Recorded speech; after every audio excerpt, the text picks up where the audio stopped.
Good morning guys, सबैजना सन्चै हुनुहुन्छ नि? सन्चो नभए नि तपाईँले छोड्नुहुन्छ र? हिजो भनेको होइन मलाई भोलि टाउको दुख्छ मिटिङमा नबोलाउनु भनेर?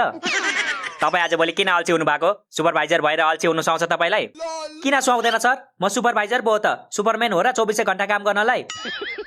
सुपरम्यानले पनि कहाँ 24 घण्टा काम गर्छ त नि? त्यसलाई पनि त खानु पर्यो, हग्नु पर्यो, सुत्नु पर्यो, मुट्नु पर्यो, डुल्नु पर्यो। सुपरम्यान भनेर हुन्छ? तपाईलाई त सुपरम्यानको बारेमा सब थाहा रहेछ त सर? थाहा छ नि, मलाई त आइरन म्यानको बारेमा पनि सब थाहा छ। भनौँ? भयो भन्नु पर्दैन। अफिसको मिटिङमा आइरन म्यानको कुरा गर्ने तपाईँहरू? अनि के आइरन म्यानको मिटिङमा अफिसको कुरा गर्नु त? तपाईँलाई यो महिनाको स्यालेरी चाहिन्छ कि चाहिँदैन? चाहिन्छ नि, मेरो त अस्तिको महिनाको पनि दिएको छैन। छिटो दिनुहोस्।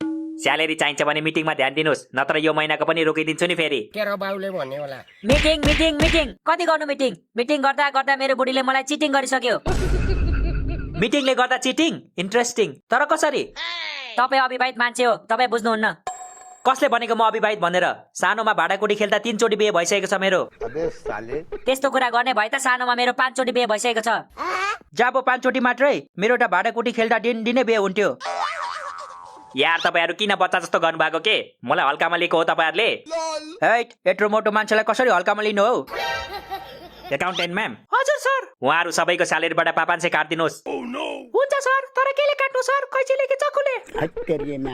कैँची चक्कुले होइन के म्याम, उहाँहरूको स्यालेरीबाट 500 घटाउनुहोस् भनेको। ए ओके सर, ओके। के को ओके? मेरो स्यालेरीलाई हात लाउने होइन है। मेरो स्यालेरीबाट 1 रुपियाँ पनि घट्यो भने म जस्तो नराम्रो कोही हुँदैन। त्यो त भन्नै पर्दैन नि, तपाईँ जस्तो नराम्रो कोही छैन पनि। स्वाद आयो कि अलिकति नुन छर्किदिउँ? नुन मात्र छर्केर हुँदैन क्या सर, अलिकति खोर्सानी पनि छर्किनु पर्छ। होइन खोर्सानी नछर्किम, मलाई पिरो मन पर्दैन। म लास्ट चोटि सोध्दैछु है, तपाईँहरू मिटिङमा बस्ने कि नबस्ने? हामी अघिदेखि मिटिङमै त बसिरहेको छौँ नि सर। मेरो मतलब मिटिङ सुरु गर्ने कि नगर्ने? त्यो त तपाईँले पो गर्ने हो त सर, तपाईँ हुँदा हुँदा हामीले गर्न मिल्दैन नि। किन मिल्दैन? मजाले मिल्छ, तर त्यसको लागि सरलाई हटाएर मलाई म्यानेजर बनाउनु पर्छ। रुको जरा। नै हुँदैन, तपाईँ म्यानेजरको लायक हुनुहुन्न।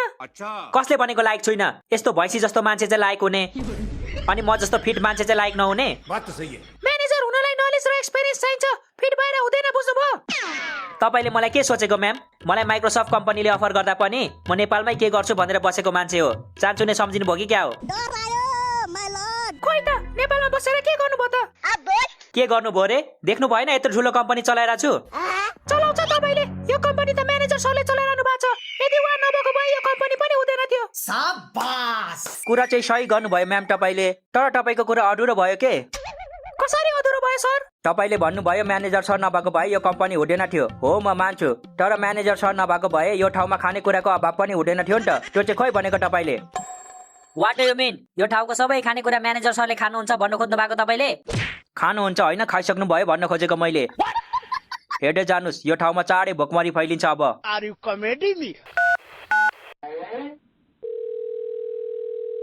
कसलाई फोन गर्नु भएको सर? तेरो हजुरआमालाई। बोल्छस्? हेलो बुढी, आजदेखि मलाई रातिको खाना नबनाऊ ल, म एक टाइम मात्र खान्छु। यहाँ सबैले मलाई मोटे भनिसक्यो। के रे, मोटेलाई मोटे नभनेर के भन्नु रे? तिमी मेरो बुढी भएर यिनीहरूको साइड लिन्छौ? ल राख, म मिटिङमा छु। आजको एजेन्डा के हो सर? ए बल्ल याद आयो एजेन्डाको, वाहियात कुरा गरेर पुगेको अब। ह्याट तेरिका, तपाईँलाई एजेन्डाको बारेमा भन्नुहोस् भनेको के, भाषण दिनुहोस् भनेको होइन। आजको पहिलो एजेन्डा, तपाईँहरूको कोट खोइ। अफिस आउँदा कोट नलगाइ आउने तपाईँहरू? सरी सर, मेरो कोट त साथीले भाडामा लगेको छ। अनि मेरो चाहिँ मुसाले। के रे? मेरो मतलब मुसाले काटेर सिलाउनेले लगेको छ सर। मलाई एउटा कुरा भन्नुहोस् त, तपाईँको घरमा मुसा भएको कि तपाईँ मुसाको घरमा भएको? महिनामा 3-4 चोटि त तपाईँको कोट काटेकै हुन्छ त मुसाले। के गर्नु सर, जहाँ राखे पनि मुसाले भेटिहाल्छ।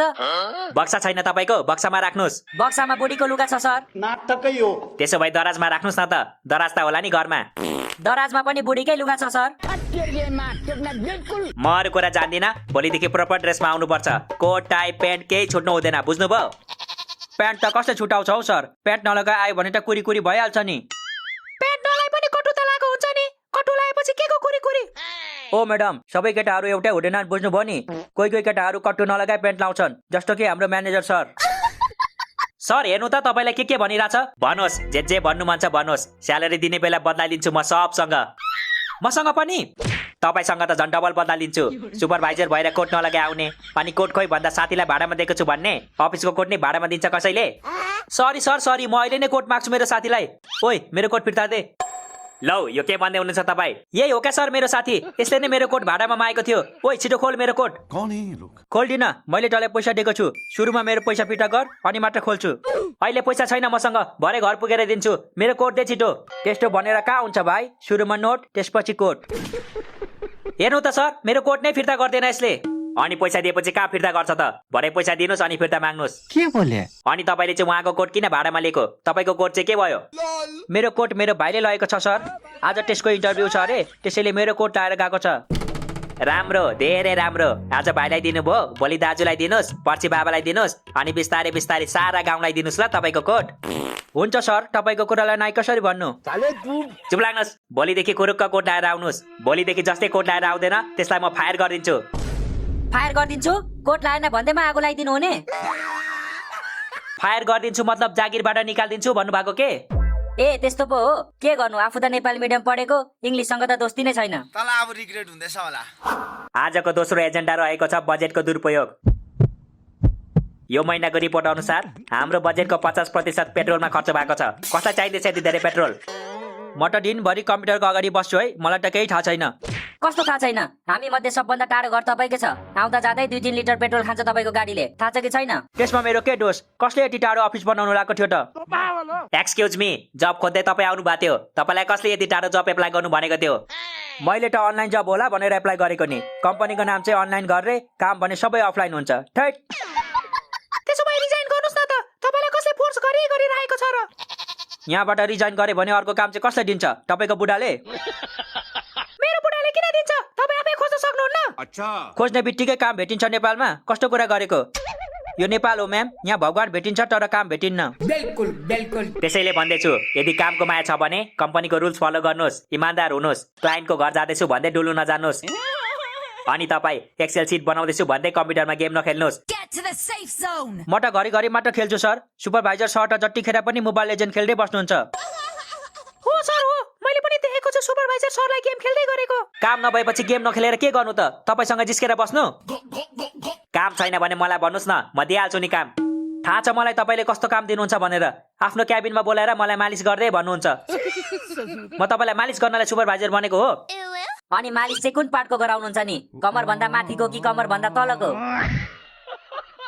कहाँ पर्सनल कुरा सोधिरा त्यो उहाँहरू बिचको कुरा हो के हामीलाई भन्न मिल्दैन तपाईँहरूलाई जागिरको माया छैन हो छैन भने भन्नुहोस् है म अहिले निकालिदिन्छु तपाईँहरूलाई सर तपाईँले हामीलाई धम्की दिएको हो धम्की चेतावनी जे सम्झिनु मन छ सम्झिनुहोस् मलाई त धम्की जस्तो लागिरहेछ होइन होइन सानो स्वरमा भन्नु भएको छ धम्की हुनै सक्दैन नि यो पक्कै चेतावनी हुनुपर्छ ए बाबा धम्की भयो नि चेतावनी भयो नि के फरक पर्छ बुझ्नुपर्ने कुरा बुझिहाल्नु पर्ने तपाईँहरूले तपाईँ किन जान्ने भएको बोकाहरूको बिचमा बाख्री बोल्नु हुन्न थाहा छैन तपाईँलाई के रे कसलाई बाख्री भनेको ए सरी सरी गल्ती भयो बाख्री पो भनेछु हामी बोका भएपछि त तपाईँलाई त बोकी नै पो भन्नुपर्छ त है अर्डर अर्डर के नचाहिँदो कुरा भइरहेछ यहाँ सर तपाईँ म्यानेजर हो के जज होइन के को अर्डर अर्डर भनिरा जज होइन हौ म्यानेजर सर पहिला वेटर हुनुहुन्थ्यो के त्यसैले अझै पनि उहाँको अर्डर अर्डर भन्ने बानी गएको छैन मलाई लास्टेरी छुटिसक्यो है विचार गरेर बोल्नुहोस् तपाईँहरू मलाई पनि लास्टै पिसाब आइसक्यो है छिटो मिटिङ सक्नुहोस् तपाईँहरू ए पिसाब आयो तपाईँलाई आउनुहोस् मेरो मुखमा मुत्नुहोस् मेरो कम्पनीमा त मुतिसक्नु भएको छ तपाईँले अब म माथि मुत्नुहोस् सरी सर म तपाईँ माथि मुत्न सक्दिनँ तपाईँ माथि मुतेर म फोहोर चिजलाई अझै फोहोर पार्न चाहन्न सर